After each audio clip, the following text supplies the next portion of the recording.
بلاول بھٹو صاحب قدم بڑھاؤ بلاول صاحب ہم تمہارے ساتھ ہیں قدم بڑھاؤ بلاول صاحب ہم تمہارے ساتھ ہیں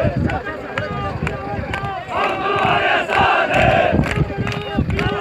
ہم تمہارے ساتھ ہیں ہمارے ساتھ ہیں ہمارے ساتھ ہیں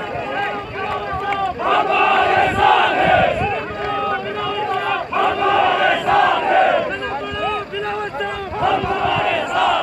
ہیں ہمارے ساتھ وزیر اعظم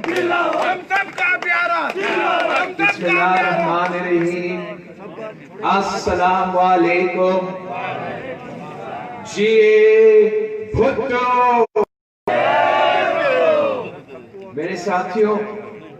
جب بھی میں گلگت بلتستان آتا ہوں میں بہت خوش ہوتا ہوں اس لیے میرے لیے گلگت بلتستان ہمارا دوسرا گھر ہے ہم یہاں صرف الیکشنز کے لیے نہیں آتے ہیں ہم پہلے بھی آئے تھے آج بھی آئے ہیں اور انشاءاللہ تعالی ہارتے ہیں یا جیتتے ہیں ہم آتے رہیں گے ساتھیوں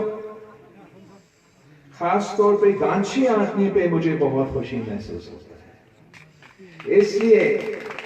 کہ گانچی تو بھٹو گانچے بھٹو شہید اور پھر وہ عامر ضیاء بھی آیا تھا اور کانچے کا ضلع کو درجہ ہے اس کو ختم بھی کیا تھا پھر شہید محترمہ بینظیر بھٹو آئے تھے اور پھر سے کانچے کو ضلع بنایا تھا تو اس لیے میں کہتا ہوں کہ گانچے تو بھٹو کا ضلع ہے اور ہم بھٹو کے ضلع گانچے سے ہی یہ تاریخی 2020 کا جو انتخابات ہے جو تحریک ہے جو جہد ہے ہم بھٹو کے گانچے سے شروع کر رہے ہیں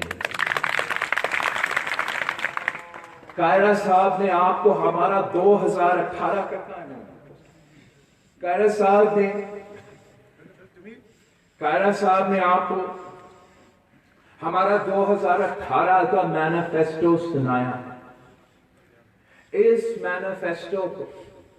میں نے اس ملک کے کونے لے کے دیے تھے 2018 کے الیکشنز میں کراچی سے لے کے ملتان تک ملتان سے لے کے پنجاب کے گجر خان سے ملکن سے لے کے ہر کونے میں یہ الیکشن مینیفیسٹو پہ میں نے اپنا کیمپین چلایا یہ میرا تب سے وعدہ ہے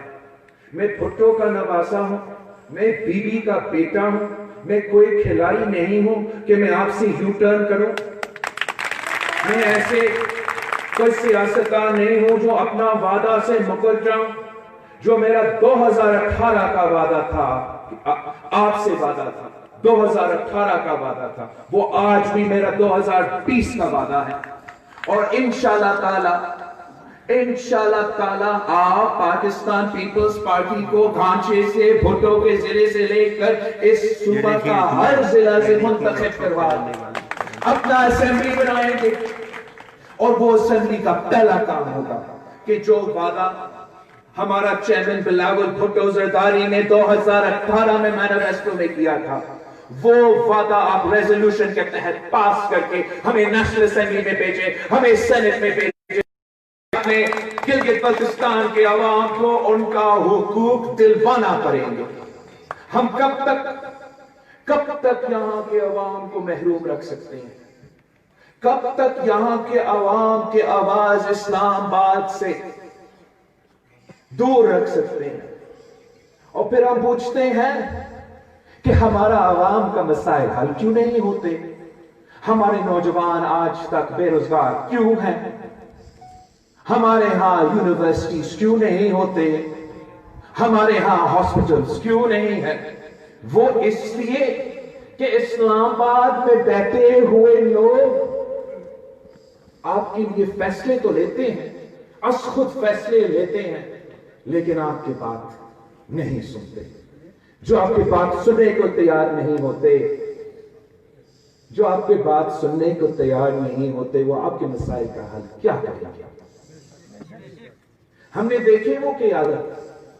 جو یہاں کے عوام، وہ شہید ذوالفقار علی بھٹو جیسے قائد عوام ہو سکتا تھا،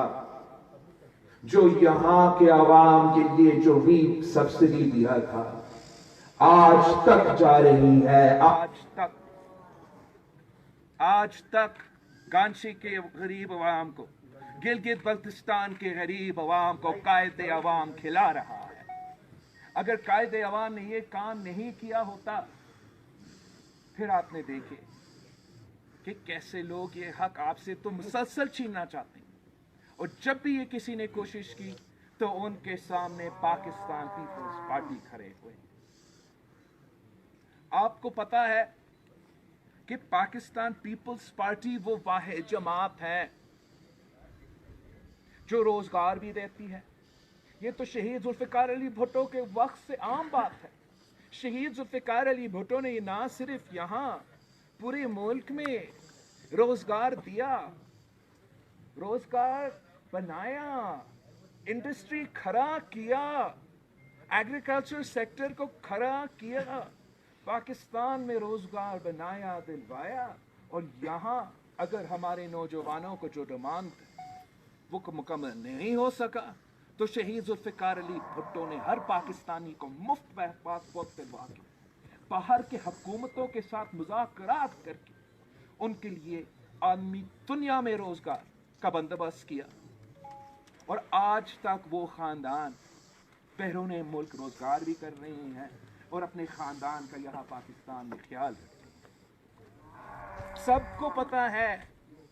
کہ شہید محترمہ بے نظیر بھٹو بھی روزگار دیتی تھی۔ آج بھی پورے پاکستان میں ہر گلی